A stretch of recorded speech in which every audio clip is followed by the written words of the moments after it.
بسم الله الرحمن الرحيم اقرأ باسم ربك الذي خلق. waaw jaajëf mbokk mi Seydou Amadou Ly Diong di am mbégte lool ci dalal bi nga ma dalal ci seen ëtt bu tedd bi ñu am yaakaar ne nag laaj ak tontu bi ñu fas yéene seq suñu bareem dana ci def yiw ak barke ndax ñun ñi ci plateau bi ñu mën ci jariñu kazalika ñi nga xam ne ñu ngi ñuy seetaan incha allah. waaw loolu wàññiwul dara ndax xam nga àdduna moom soo amee une posture de sentinelle vigilante te muy suñu droit parce que ay jullit lañ ndax suñu borom moo ñu sant jaarale ko ci làmmiñu sangam bu tedd bi Seydina Mohamed ne yéen jullit yi waajib la ci yéen boo leen gisee lu ñaaw lu yàq jikko yi wala luy tilimal malaanu lislaam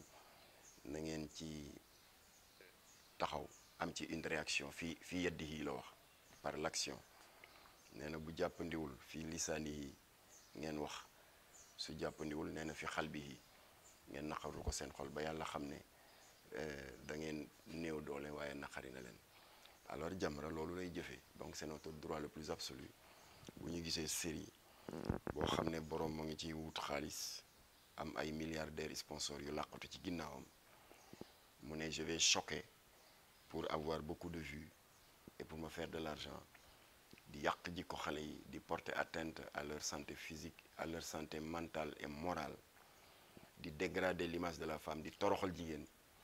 di def la promotion de l'adultère et de la fornication di rafetal ak di taaral njaaloo naan jigéen am jëkkër am ñetti far aayul alors loolu duñu tàggu kenn dañuy jox xeex ko ba lu ñu yoon may ñu jël ko loolu rek la waaye contrairement ak ñenn ñi naan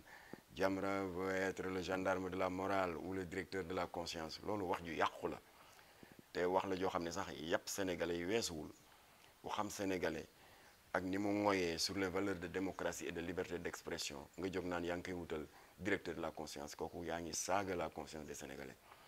kon suñu taxawaay du dara ñun wooteew ñu tarixa wooteew ñu daayira on n'a pas besoin de militants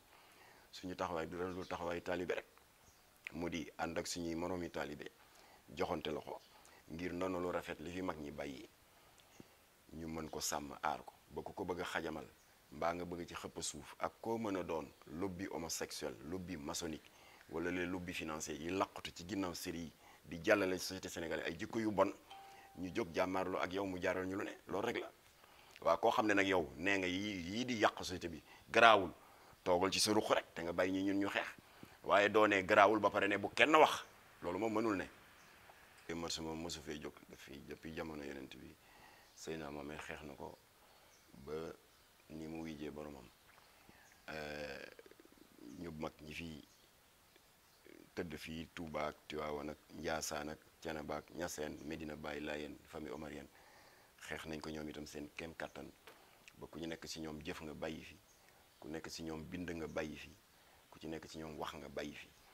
waaye suñu jamono nag li ko caractériser mooy dafa nekk jamono bu tombé ak jumtuwaay yu xarala yi mu di l'avènement des nouvelles technologies alors yooyu tax na yow da ngay yar sa doom ba defee ne yaa ci ne ñu fekk la ci sa biir kër jaare la ko ci ay film ak i série la nga tabax pendant 10 ans 15 ans ubbi dënnu xale bi jëmbat ci iman ak tawxiid def ci jom ak sellal 10 ans 15 ans ñoom ñu ñëw diiru 5 minutes rek màbbal lépp kooku c'est inadmissible alors kon nag loolu moo waral pour tontu sa laaj li waral la dégradation des mœurs yi tar ndax dafa am ñu bëgg a jëfandikoo nouvelle technologie yi pour jéego yañ daan def démb ak barka démb ci yàq jikko yi alors jéego yi gën a yaatu alors bu ko defee ñun itam en tant que croyant ñu bañ a tàyyi rek waaw ñoom fu ñu jóg yàq ñu ni ñu fab suñu peel tibb suul waaw ñu dëkkee ko rek te ñu bañ a tàyyi ndax noonu l'islam yi ñoom comme que duñu sonn waaye yow doo toog rek xeex nga benn xeex comme xeex ba ñu xeexoon contre confession érotique bu Canal Horizon le HCA le Haut Conseil de l'audiovisuel bu professeur Babacar Kébé jox ñu dëgg ba ñu arrêté série bi rek nga daal di toog rek croiser les bras saay-saay day jógaat alors moo tax nag combat la boo xam ne c'est un combat perpétuel waaye mel ni bi population yi ñu ngi commencer comprendre le sens de notre combat incha allah. daara yi état bi am na jéego yu mu tàmbali woon waaye daf ko def songum gaynde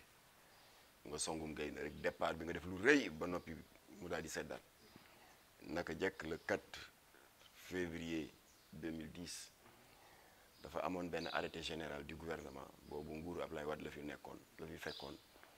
portant reconnaissance générale de l'ensemble des daara sur l'étendue du territoire national lu mësula am depuis jamono colon kon état bi daal di xaatim benn arrêté général ne léegi nii ñu reconnaître école privée catholique yi école privée laïque yi ak université yeeg école publique yi état bi ne noonu tamit la ñu reconnaître daara yi waaye dañ ci teg ay 4 février 2010 ñu teg ci ay weer yu néew rek booru mois d'août état bi def contraire la mu wax c'est-à-dire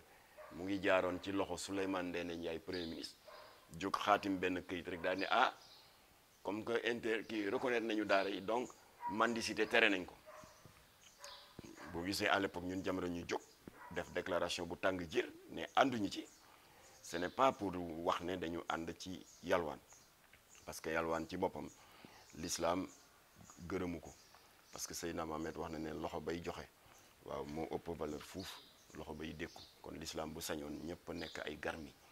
ku ci nekk am sa dignité te nga bañ a tendre la main à personne kon tekkiwul loolu dañu yëkkati woon kàddu pour wane ne naxarul nañ interdiction de la mendicité bu àndul ak mesure d'accompagnement parce que boo teree taalibe yi yalwaan da ngay xalaat ne ñoom ay doomu aadama lañ dañ war di lekk war di naan bu ñu feebaree faju waa tere nga mendicité léegi ñoom fu ñu jëm loo tax nag sa jamono boobu am na ay sëriñu daara yu bari yu ñu woo di ñu wax seen jaaxle ndax ñoom dañu dund réalité bu metti moo di sama compagnie gi nga xam ne dañu bëgg lu yomb ku ci sa doom lajj école benn yoon ñaari yoon te amuloo njëgu école privée sa xel li muy jëkk jàpp rek mooy waaw gox sàngam xamu leen fu am daara ci boor yooyu ñu ne ah kay sëñ Amadou Ly John am na fa benn daara bu mucc ayib naka noonu lay téye sama doom waaxu ba ci yow yagar yi ñëw ba ci yow nag dëj xale bi naan la sëñ Amadou xale baa ngi nii waaw ay yaxam rek laa la laaj te noonu ñu ko waxee noonu lañ koy defee ndax weer du dee ba ma indi kilo ceeb ne la ah sëñ bi am maa la ko dimbale ci daara ji weer du dee ba ma indi kilo suukar wala ma indi benn téeméeri dërëm donc bu ma la xasee ba jox xale bi rek wan la ginnaaw dootoo ma gis dootoo ma dégg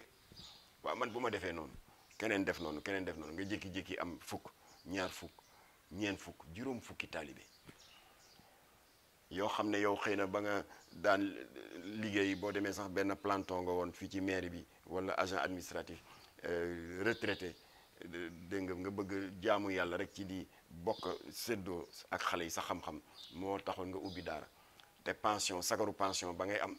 doyu la sax ndékki yow ak sa soxna ak say doom waaw nga jékki-jékki am juróom fukki taalibe yoo xam ne seen père de famille yi kenn gisatu leen waaw sëriñ daara bu mel noonu su midi jotee wala 1h jot bu ne taalibe yi dem leen yalwaani ñàkk pexe moo tax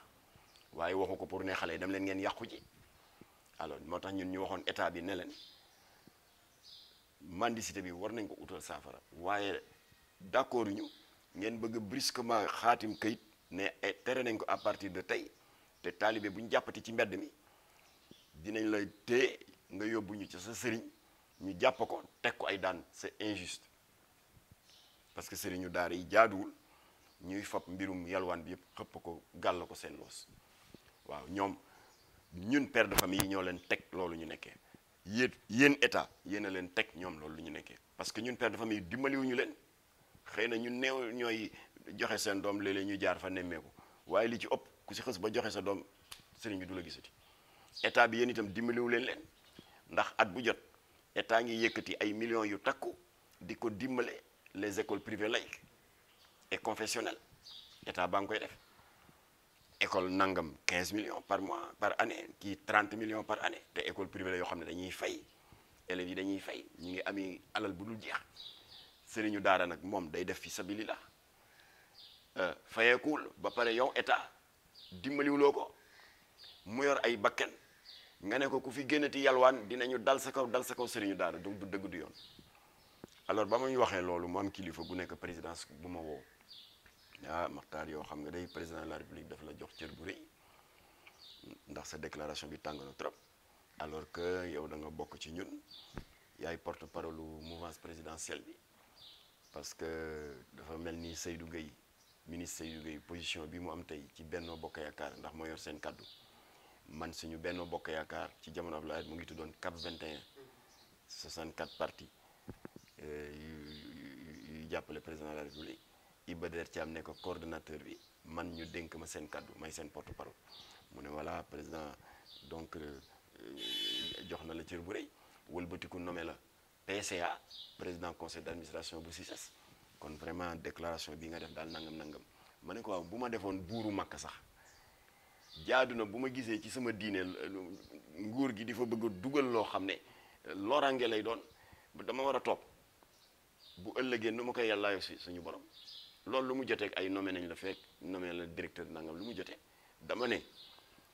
d'accord ni ñu que saafara jot na pour mën fi jëlee yalwaan waaye d'accord ñu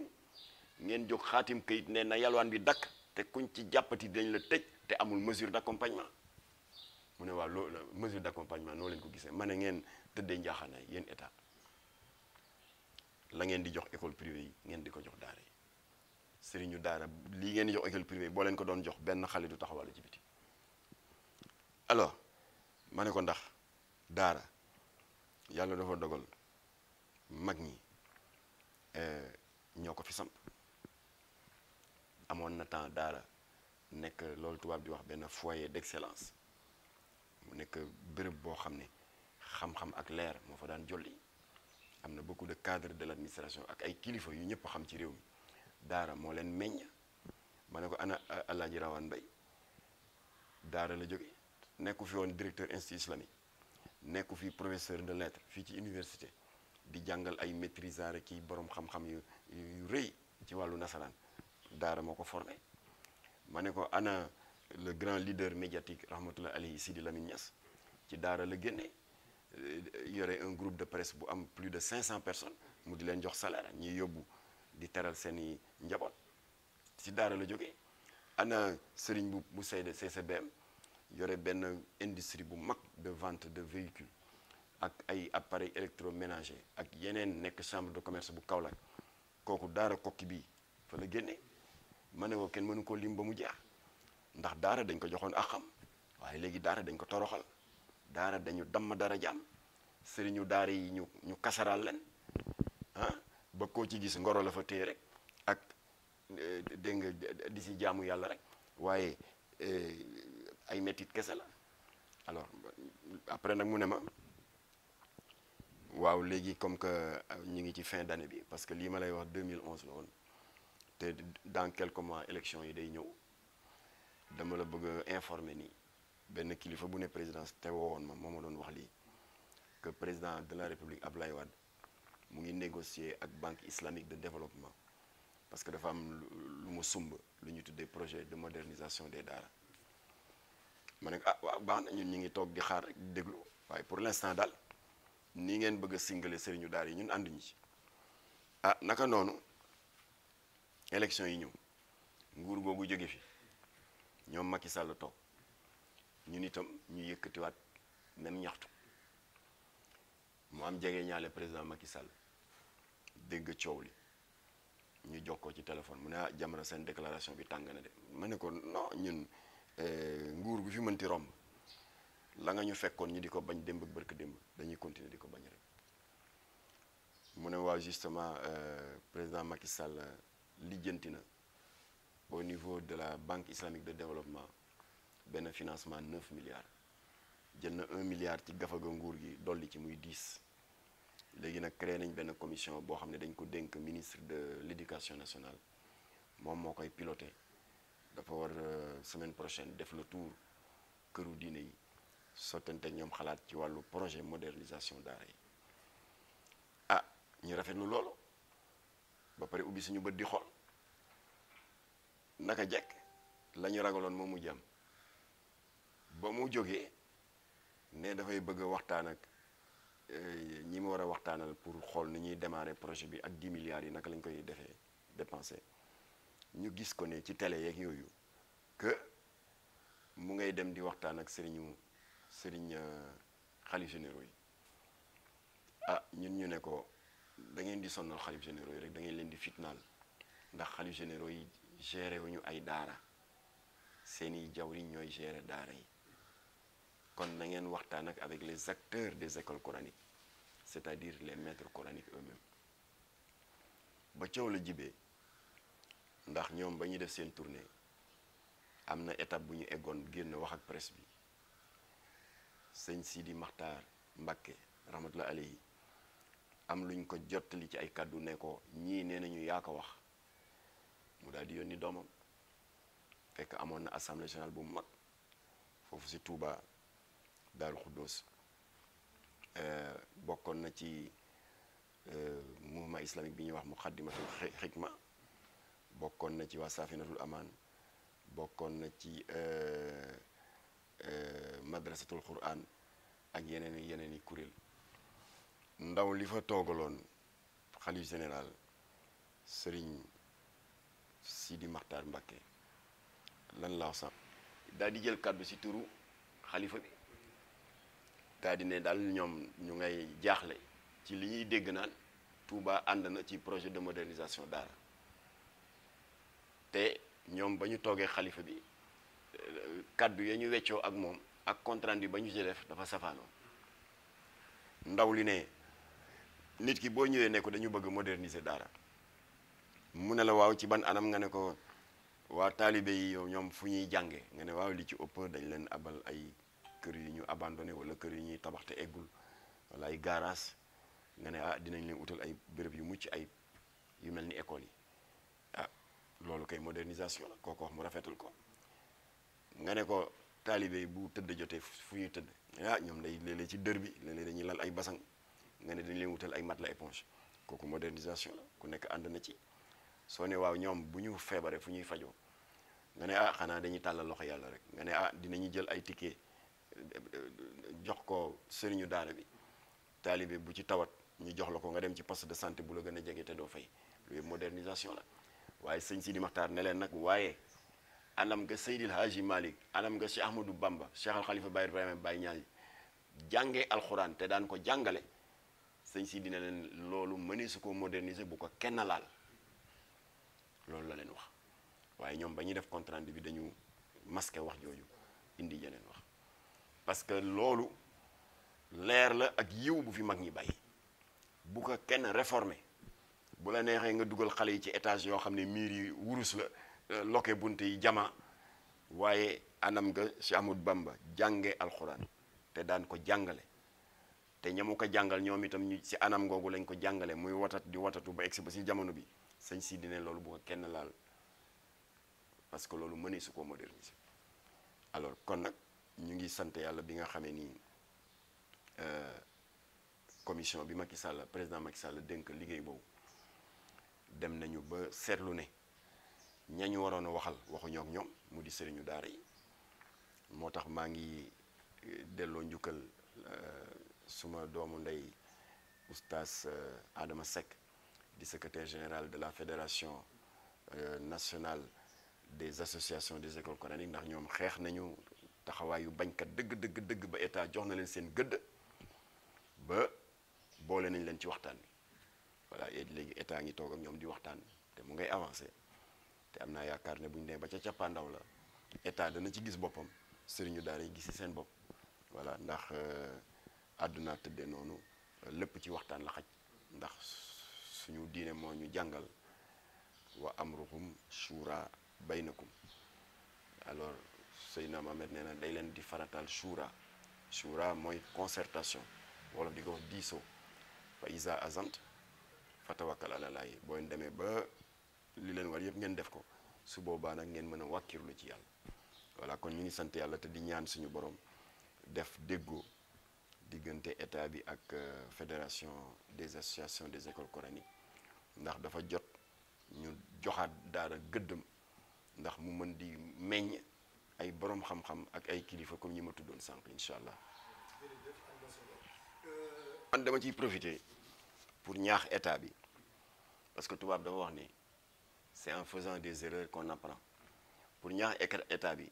ñu inspiré wu ci li xew Mali ndax ñu bañ a daanu ci même ndëgg sërëx ndax réew mi jàmm rek a fi xaj ndëgg sërëx bi dal Ibrahima Boubacar Keïta IBK ba li ko dal ko ba mu ñàkk nguur gi dafa may noppal lool réewu nasaraan yi tànqamlu askanam te Mali téeméer boo jël juróom-ñeent fukki ak juróom ay jullit lañ waaw nga jóg nag jokkoo ak hollandais yi ñu nasal la benn manuel scolaire soi-disant d'éducation sexuelle muy benn éducation sexuelle boo xam ni la ñu doon taafantaloo naan waaw dañu bëgg xale yi teel a xam seeni cër ci wàllu reproduction la santé de la reproduction ñëpp a kontaan waaye ba manuel ba ñëwee dañ ci dugal ay musiba yu ci bokkul naan xale yi waaw dëgg la yàlla dafa bind góor bind jigéen mais am na ñoo xam ne gisuñu seen bopp ci jigéen ñi gisuñu seen bopp ci góor ñi loolu la ñuy wax orientation sexuelle ñenn ñi di ko wax péjorativement homosexualité waaye ñooñu dañ leen war a yaatal dañ leen war a nangam dal di commencer di dugal ci yóoru xale yi que góor jigéen aayul dara newu ci muy erreur bu mag bu nguuru IBK def manuel bi dafa ñëw financé nañ ko ba noppi imam di ko jóg ay xutba yu tàng boole ci tëxañ ci tamit la ñu doon mébét ci pour réformer code de la famille bi code de la famille boo xam ne bu chariatul muhammadiya ne à gauche ñoom ñu ne droite bu chariatul muhammadiya ne miraas bu amee góor ñaari cër jigéen benn cër nga ne non non non dañ leen war a yemale ak yeneen mu daal di jóg peuple bi yëpp topp ko M5 daal di taxaw ñu créé ko opposition ba doon nelaw ak yooyu daal di profiter ñëw ci mouvance bi ànd ci et finalement li tubaab di wax rek un troisième larron est venu mu di les militaires daal di coup d'état daaneel ko waaw ñun loolu ñaanuñu yàlla mu am fii moo tax ñu ngi ñaan état Sénégal na inspiré wu ci li xew Mali ndëgg sërëx yi ñuy pëtëx daanu ci pour mu bañ ñoo dal parce que fii amoon na il y a 1 an benn organisation internationale bu tàmbali woon di def ay jéego pour fexe ba état bi dugal ci école yi éducation sexuelle à partir juróomi at alors loolu ndeke même plan bi la foofu tamit dugal nañ ci affaire ngóor jigéen alors yooyu yëpp nag boo gisee ka nga dendal di sa voisin mu dal ko nit ki loo gàtt-gàtt xel war nga ne ah xaaral ma inspiré aussi ndax bañu daanu ci même ndëgg sërëx yi alors loolu waral nag ñun imam Massamba bureau exécutif bi mandaté ko ñu daal di lijjanti ba am numéro Mahmoud di ko jokkoo ak moom félicité ko sargal ko nee nañ ko lii nga def ba bloqué le manuel d'éducation scolaire nga xam ne affaire ngóor jigéen a ngi ci biir nii nga def ba ñu gelé le projet de code de la famille defaloo ko Mali rek mais toute la umma islamique de l'Afrique de l'Ouest nga ko defal parce que am na yeneen i réew yoo xam ne lobby ya jaar foofa joxe milliards pour ñu dugal le projet de manuel scolaire lobby yooyu commencé woon nañ di def ay tentatives ci suñu dëkk bi ñu ne ko nag ñu ngi lay encourage te bëgg nañu toog gën a yaatal waxtaan bi ak yow alors léegi nag li ñu mujj d'accord mooy bu seen gouvernement bi taxawee parce que dañu war a am un gouvernement de transition léegi junte militaire bi mu ngi ci ay waxtaan ak société civile bi ak parti politique yi ak yooyu ak forces religieuses yi ak les rebelles du nord Mali alors bu ñu waxtaanee ñoom ba juboo ba dëkk bi am jàmm tegu ci raay incha allah dana am une délégation bu takku bu waa Jamra incha allah imam Mahmoud Dicko dinañu dalal ñu toog waxtaan ak moom waxtaan bu yaatu parce que Mali ak Sénégal benn la lu wokk Mali wokkuñu bu Sénégal xurfaane itam Mali ticholi waaw kon war nañ fexe sottante xalaat yi ndax yàlla mën a musal suñu réew yooyu ci musiba yu bari yoo xam ne mooy yëngal Nigéria Cameroun ak Burkina Faso mu di la mouvance djihadiste mu di le terrorisme islamique yi nga xam ne victimes yi li ci ëpp moo di les populations civiles loolu waral en 2016 ginnaaw yàlla ak taxawaayu imam Mahmoud Dicko moo tax mu mujjee jubóole def médiation si diggante mouvement djihadiste yi ak le président Ibrahima Boubacar Keïta moom moo leen jubale woon ñu def ci tànku jàmm ba ñu lay renoncer à la lutte armée pour que ñu privilégier le dialogue politique. Alors kon nag dinañu toog ak moom parce que c'est un homme d'expérience di nitu jàmm nit ku pacifique nit ku sincère nekk un grand patriote te bëgg réewam te am naa yaakaar ne bu Jamra waxee ak moom njariñ rek lañ ci mën a jëlee incha allah. di fàttali ne rek réew mi ñun ñëpp a ko bokk kenn ëppalewu fi kenn dara waaw waaye ku ne am nga sañ-sañ loo gis muy raam te nar a nekk lorange ci tout tànk yi nekk lorange ci askan wi nekk luy yàq jikko yi ku ne yoon may na la ni mu ko mayee sama doomu ndey ñoom Momar Ndaw maa ngi dellu di leen sargal ndax ñoom ñu ngi gàttandu ceeb bu bon bi di gàttandu tamaate bu varié bi ak boîte de conserve yu périmé yi yëpp pour préserver la santé publique noonu leen yéen yoon mayee boobu sañ-sañ ñun itam noonu la ñu yoon mayee boobu sañ-sañ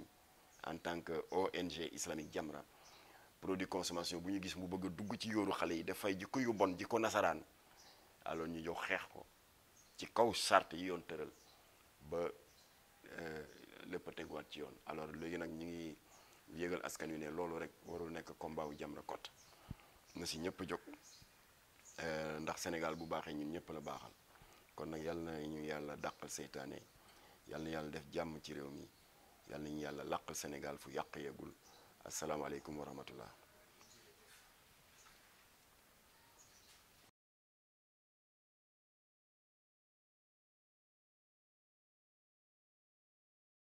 Bismillahir Rahmanir Rahim. اقرأ باسم ربك الذي خلق